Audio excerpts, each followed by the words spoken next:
Hello, today we're going to talk about neovim, how to script with Lua, giving some basic examples. So we're going to build this command, preview Dino. You can pre-live execute code, see it does what you expect,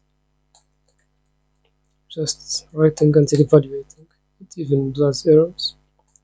It doesn't have to be Dino, but it can be anything you can build from the ideas you get here. So let's start.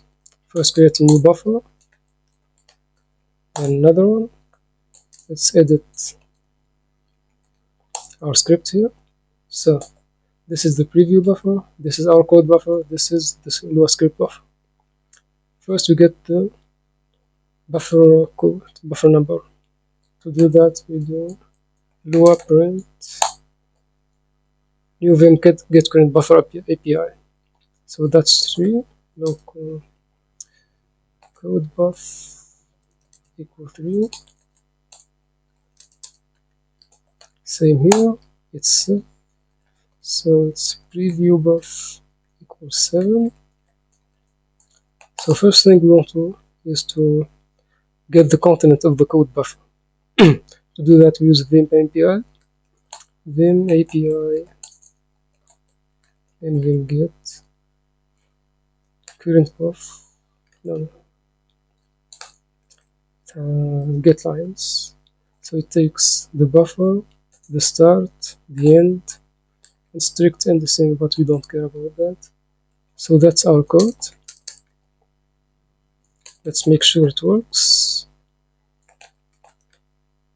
We save, then we source. Yep, works. Okay. Then the second step is to set the preview buffer to the execution of this code. To do that, we can use vim fn job start. We're going to use Dino eval and code, but you have to concatenate it because it's stable.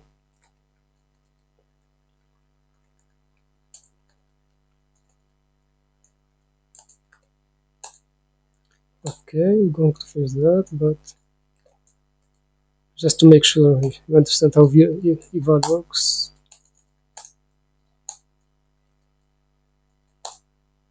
It does what you expect, I think. So here we have to do some technicality here. It has to be buffered, standard out and standard error.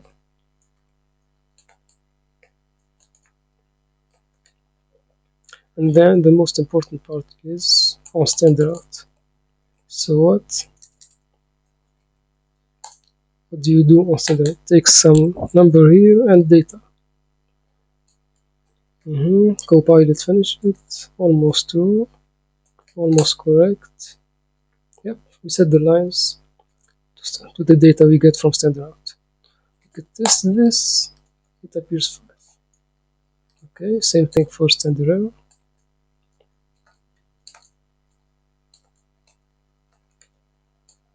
Just a minor technicality, Dino standard error sometimes sends empty data. We want to ignore that.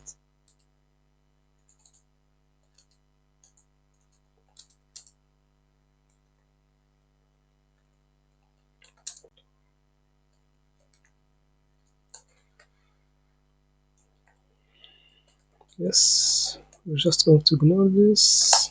Okay, I think we're there. Let's source. Let's test the nerve. We see these weird things. These are just the ASCII color. So we'll just tell Dino to not output color.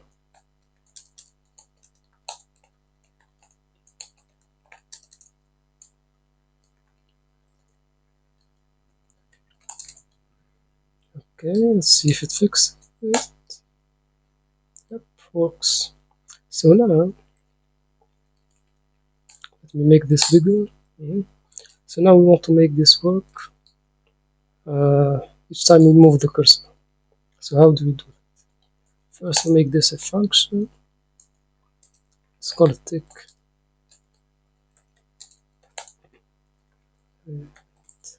And then we will listen to cursor movement. In Vim that's called vim terminology is called AutoCMD. So we're going to listen to cursor moved and cursor moved in insert mode. And what do you do? First, we will listen in only for certain files. We're going to listen for, since it's Geno, so we're going to listen for TS